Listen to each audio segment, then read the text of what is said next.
안녕하세요. 전 이제 막 부록의 나이가 된 40대입니다. 저는 제주에서 자고 날았어요. 그러다 취업을 하면서 홀로 서울에 올라와서 타지살이를 하게 되었죠. 제주에 살았다고 그곳이 고향이라고 하면 다들 부럽다고 말하지만 오히려 제가 부러운 건 서울 사람들이었습니다. 제주 참 아름답고 예쁘죠. 그런데 결국 사방이 바다로 둘러싸인 섬이잖아요. 뭔가 이곳에 갇혀서 산다는 생각이 컸었고 뭔가 답답했습니다. 그렇게 긴 세월을 함께하던 제주를 떠나 서울로 왔을 때 해방감이 크면서도 괜히 이 낯선 땅이 무섭기도 하고 외롭기도 했어요. 그치만 그럴수록 더 씩씩하게 더 용감하게 살려고 노력했습니다. 제가 제주를 떠나면서 다짐한 게 하나 있거든요. 제주집에 내려갈 때는 꼭 한 단계씩 성장한 모습으로 멋지게 내려가서 나만 보고 평생 고생하시던 우리 부모님께 좋은 모습을 보여드려야지 싶었죠. 제가 외동딸이라 금이야 오기야 컸거든요. 그런 딸내미가 홀로 서울 땅에 갔으니 얼마나 걱정이 되셨겠습니까? 그 마음을 누구보다 제가 잘 알기에 제주를 하루 만에 있다 오더라도 자주 가려고 노력을 했습니다. 저 또한 부모님을 보고와야 뭔가 마음이 안정되는 느낌이 들더라고요. 제가 하던 일은 화장품 관련된 회사 본사에서 일을 했습니다. 광고 마케팅 쪽 전담해서 업무를 했었기에 늘 유행에 민감했고 바쁘기에 야근이 잦은 직업이었죠. 큰 사람이 되고 싶고 성장하고 싶은 마음에 이 악물고 일만 죽어라 하고 발전을 시키고를 반복했더니 결국 저도 직급이란 게 생겼고 누군가에게 떳떳하게 제 직업을 자랑할 수 있는 정도의 위치가 되었습니다. 그때부터 연애를 본격적으로 시작했던 것 같아요. 그 전까지는 솔직히 사치라고 생각을 해서 잘 하지 않았던 것 같습니다. 그런데 딱 시기적절하게도 제가 온 마음을 다 바쳐 사랑할 수 있던 사람이 제게 나타났죠. 그게 바로 제 남편이었습니다. 저보다 2살이었던 남편은 외롭던 제게 외로울 틈을 주지 않을 만큼 정성을 쏟으며 사랑을 줬어요. 그 덕분에 그 사랑을 온전하게 받으며 저희는 3년간의 연애를 했습니다. 남편이 참 좋았던 게 제가 일에 약간 미쳐있고 성공에 미쳐있는 걸 알았는데 적당히 멈춰줄 땐 멈추게 해줬고 그러면서도 제가 위로 올라갈 수 있도록 또 옆에서 내조도 아낌없이 해줬어요. 한마디로 3년간의 연애는 모두 저에게 맞춰줬던 사람이었습니다. 그게 늘 고마워서 저 역시 사소한 거든 큰 거든 늘 남편에게 마음을 담아 제 마음을 표현했던 것 같아요. 3년의 연애의 끝으로 저희 부모님도 뵐 겸 여행 겸 제주도를 가게 되었고 그때 전 프로포즈를 받고 결혼을 약속했습니다. 결혼은 당연히 지금과 같겠지. 저는 그렇게 생각을 했었어요. 물론 연애 때처럼 프리하진 않겠지만 그래도 이 사람과 함께라면 전 정말 행복할 거라고 확신했습니다. 실제로 결혼하고도 연애 때와 별반 차이가 없을 정도로 남편은 저를 위해 노력을 많이 해줬어요. 그래서 전 제가 할 수 있는 집안일들을 하며 남편의 수고를 덜어줬습니다. 저희 부부는 한마디로 표현을 해보자면 서로를 위해 서로가 우선인 그런 부부였어요. 그렇다 보니 싸울 일도 딱히 없었고 이 생활이 너무너무 행복하고 좋았죠. 그러나 힘들었던 부분들이 하나씩 생기기 시작했습니다. 전 외동이지만 일찍부터 부모님 품에서 벗어나 독립을 하며 살던 사람이었지만 남편은 독립이 안 된 상황이었어요. 아직도 신우와 신모에게는 남편의 돈이 필요하던 상황이었고 남편이 버는 돈이 온전히 남편께 아니었죠. 이 사실을 제게 말해준 적도 없고 물었을 때 별말도 없었기에 전혀 알지 못했습니다. 그런데 점점 이상한 거예요. 제게 오픈을 했던 벌이가 분명히 있는데 매달마다 남편이 돈에 쪼달리는 모습을 보였고 원래 그런 캐릭터가 아닌데 점점 돈을 아끼며 돈 얘기만 하면 예민해지는 모습들도 보였습니다. 저도 그렇고 남편도 그렇고 엄청 여유 있는 정도는 아니어도 절대 여유가 없는 상황은 아니었어요. 연애 때도 결혼 때도 말이죠. 그런데 뭔가 이상한 겁니다. 계속 이상하다 느끼고 있었는데 어느 날은 제게 그러더라고요. 생활비를 딱 한 달만 못 낼 것 같은데 이해를 해달라고 말이죠. 그래서 앉혀두고 물었습니다. 생활비를 내고 못 내고가 중요한 게 아니라 무슨 일 때문에 그러는지를 나한테 말해줘야 하는 거 아니야? 우리가 부부인데 돈에 관련된 건 당연히 상의하고 그래야 하는 거 아닌가?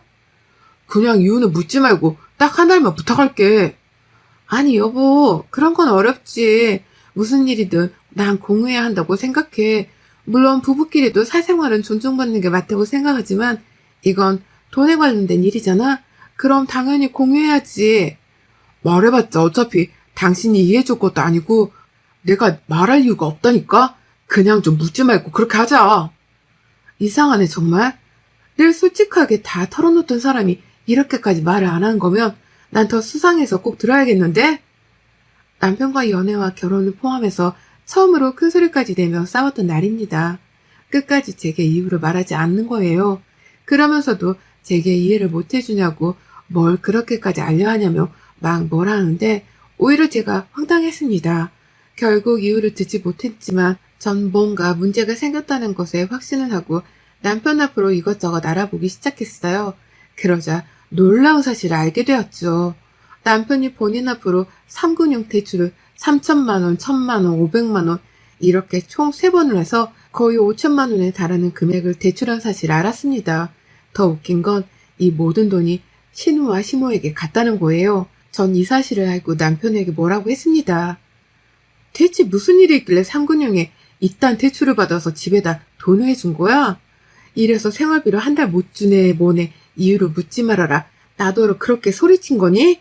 당장 얘기해. 당신 뭐 내 뒷조사까지 하니? 뭐 하자는 거냐 정말? 헛소리 하지 말고 묻는 거에 대답이나 해. 대체 무슨 상황이냐고 지금.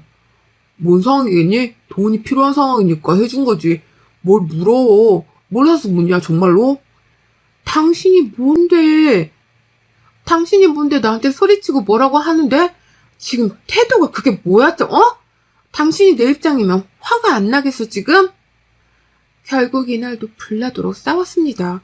대충 내용을 들어보니 신우와 시무가 함께 무슨 일을 시작했었는데 그게 다단계 비슷한 거였나 봐요.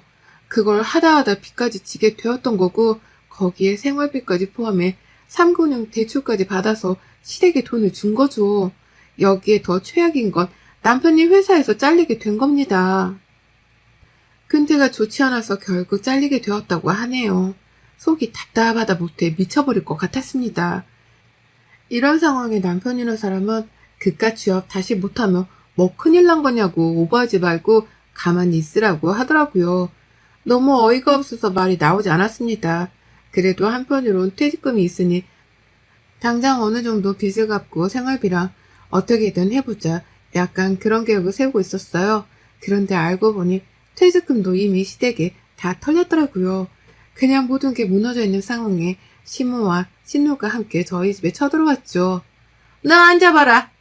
갑자기 연락도 없이 오셨어요. 말투가 뭐예요, 새언니? 시어머니가 아들 집에 오는데 뭐 며느리 허락까지 받아가며 부탁해서 와야 하는 건가? 너 다 알았다며? 그런데 어쩜 그렇게 입 딱 씻고 조용히 있을 수가 있냐? 네가 생각이라는 게 있는 애고 머리가 장식품이 아닌 인간이라면 지금 네 CM이랑 신우가 힘들 거란 생각은 안 드니? 네? 대체 어떤 부분에서 힘들 거라 생각해야 해요, 제가? 어머머, 애 좀 봐라. 지금 성재가 회사까지 못 다니고 있으면 수입이 아예 없는 상황이잖니? 그럼 우리까지 다 쫄쫄 굶어야 하는 건데 넌 네 남편 가족들이 손가락 빨고 살게 생긴 상황에 아무 감정이 안 느껴지니? 얘 진짜 악한 애네. 너 뭐야? 사이코패스야? 진짜 어머니 뭐라고 하시는 거예요? 지금 말이라고 해서 다 말이 아니에요. 생각을 해보세요. 급이 저 때문에 진 것도 아니고 막말로 아가씨도 어머님도 일하시려면 충분히 하실 수 있는데 벌어서 쓸 생각을 안 하고 왜 사람들한테 뭐든 다 도움을 받으려고 하세요? 말씀대로 지금 이 사람 본인 밥벌이도 못하고 당장 빚 이자들만 해도 어떻게 될지 막막해 죽겠는데 지금 불난집에 부채질하러 오셨어요? 이게 근데 어디서 큰 소리야? 입 다물고 돈이나 보내. 우리도 먹고 살아야지. 시무는 신우는 합세해서 제게 오히려 생활비를 보내라고 큰 소리를 치더군요. 살다 별의별 일을 다 겪구나 싶었습니다. 시댁거들이 다녀간 후 한동안 아무 말도 하지 못했던 게 너무 어이가 없어서 말이 나오지 않았죠. 남편은 제 눈치만 슬금슬금 보면서 취업을 하네모네 하며 컴퓨터를 붙잡고 이력서에 자기소개서를 고치고 있었습니다. 그 모습을 보다 모든 분노가 한꺼번에 확 올라와서 저 남편에게 딱 질렀어요. 지금 당신 수준에 무슨 회사를 들어가. 제 취직은 꿈도 꾸지 말고 막노동을 하든 뭘 하든 당장 돈 많이 벌 수 있는 일 찾아서 당장 내일부터라도 해. 아, 들었잖아. 당신네 가족들이 돈 내놓으라잖아. 일해. 당신이 직접 일해서 비시고 뭐고 다 알아서 해. 난 죽어도 한 푼도 보탤 생각 없으니까. 아니야. 화나는 것도 알겠고 다 알겠는데 당장 내가 하던 일이 있는데 그거 말고 딴 걸 뭘 하겠어. 막노동도 하던 사람들이나 하는 거지. 나 같은 사람은 일도 못해서 쓰지도 않아. 어? 아니, 내가 알아봤거든. 생수배달 해주는 일 있더라. 그 얘기야. 당장 내일 전화해서 그거 하면서 돈 벌어.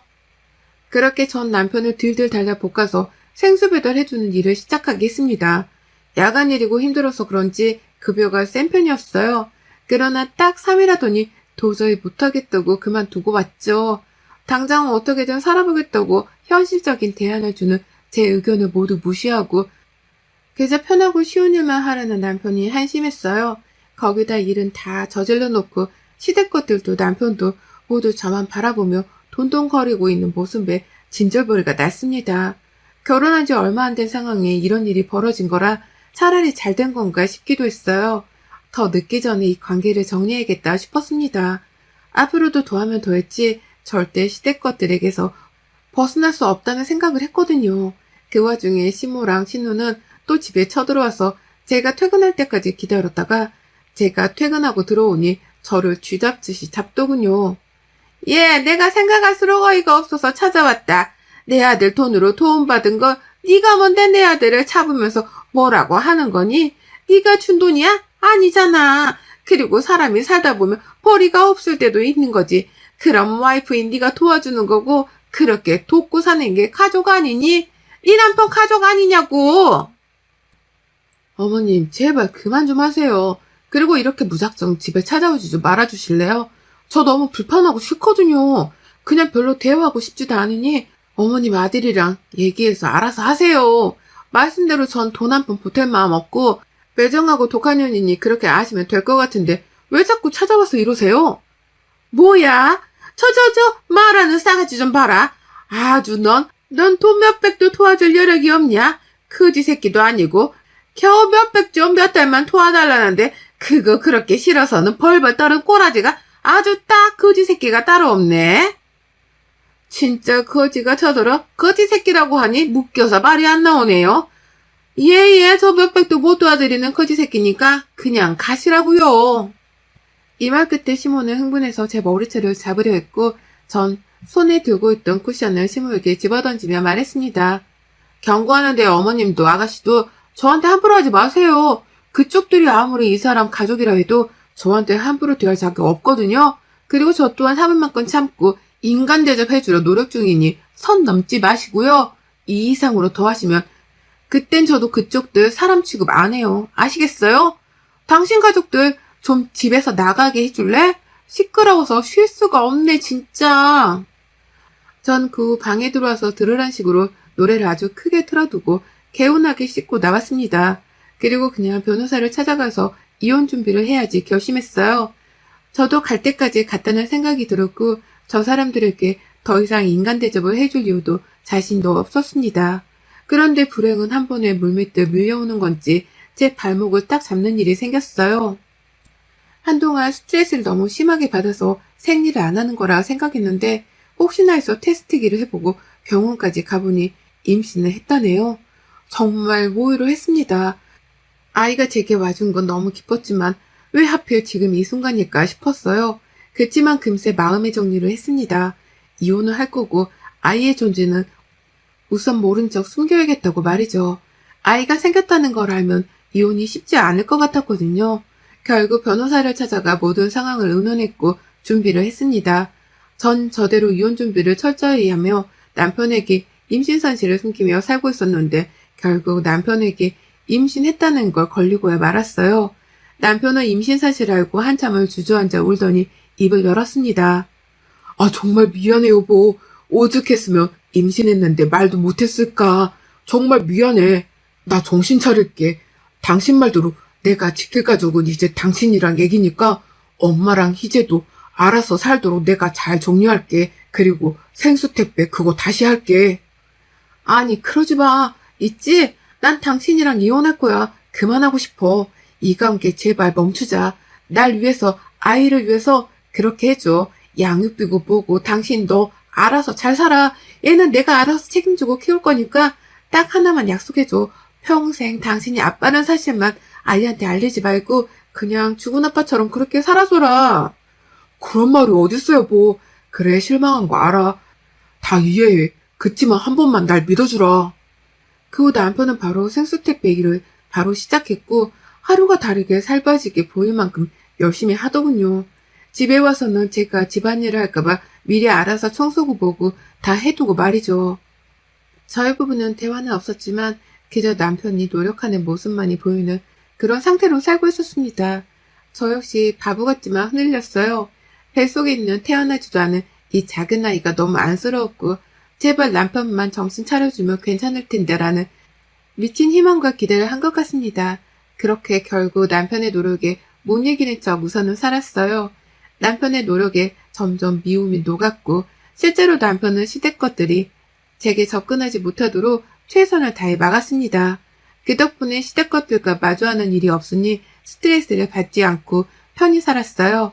당장 한두 달 생활비는 모두 제 몫이었지만 남편이 벌면서 점점 다시 예전처럼 함께 해나갔고 시댁 것들 때문에 진 빚을 갚으려 더욱 열심히 살던 남편이었습니다. 그래서 저 역시 묵묵히 그 모습을 응원해줬어요. 그러던 중 시댁에 또 문제가 생긴 겁니다. 시댁이 살고 있던 집 보증금 4천만 원을 올려달라고 했고 시댁은 돈이 없는 상황이었죠. 당장 그쪽에서 오래 살기도 했고 지인 이웃들도 다 그쪽에 있고 이사가 가기 싫다는 게 시댁 입장이었습니다. 그런데 어쩌겠어요. 4천만 원이 없으면 이사를 해야죠. 남편 역시 제 옆에서 통화를 할 때 이렇게 말을 했거든요. 이사를 가던가 해야지 당장 4천만 원을 어떻게 마련하냐며 더 이상 돈 얘기하지 말라고 하지 않았냐며 신문을 엄청 써봤습니다. 전 불안해지기 시작했고 불안은 결국 현실로 다가왔죠. 시댁 것들은 남편까지 완강한 모습을 보이니 결국 집에 쳐들어왔고 이전의 악몽이 시작되었습니다. 저기 새언니, 해도 너무한 거 아닌가?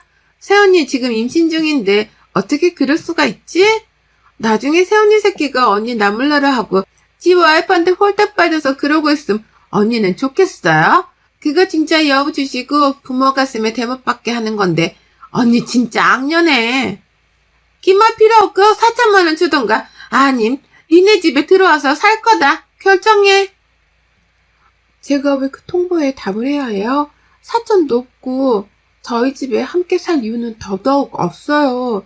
돈이 없으면 형편에 맞는 집을 구해서 나가는 게 맞지 한두 살 먹은 애들도 아니고 언제까지 그렇게 아들 등에 빨대 꽂고 쭉쭉 빨아먹고 사실 거예요? 안 쪽팔리세요? 전 지금 임신해보니 더더욱 이해가 안 가네요. 시댁 것들은 이후에도 몇 차례를 찾아와서 뒤집고 소리치고 난리를 쳤고 남편은 처음에는 절 말리고 소리치고 싸우더니 어느 순간 뒤로 쓱 빠지더군요. 저 인간을 믿는 게 아니었는데 말이죠. 결국 유산을 했어요. 우울함과 아픔, 분노의 모든 감정들이 크게 다르고 전 이대로 있다가 누구 하나 정말 죽을 것 같은 감정까지 치솟아서 급히 짐을 싸서 제주로 내려갔습니다. 친정 부모님께도 상황 설명을 해야 했고 부모님을 봐야 진정이 될 것 같았어요.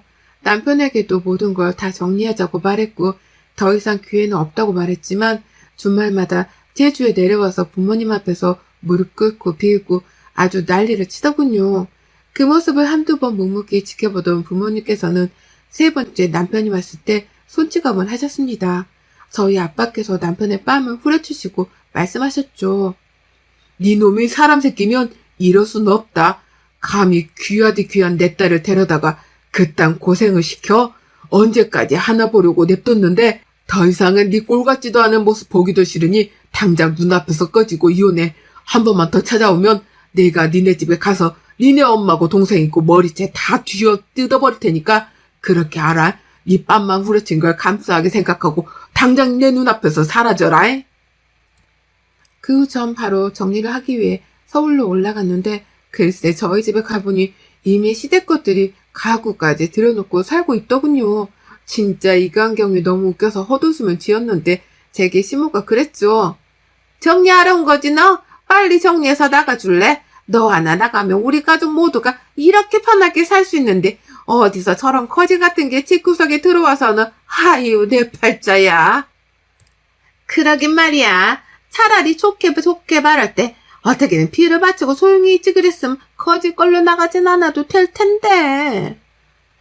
신우와 시모는 과자를 씹어먹으며 제게 저렇게 말했고 전 과자와 앞에 있던 주스를 시모와 신우 얼굴에 확 뿌려주고 말했어요. 멍청한 거니 아니면 인정이 어려운 거니? 대단히 착각들을 하고 있네. 그래 좋아. 이 집에서 며칠이라도 누리고 살도록 해. 어차피 며칠 뒤부터 앞으로 남은 생은 니들이 말하던 거짓골로 살 테니까. 전 바로 법적으로 해결했습니다.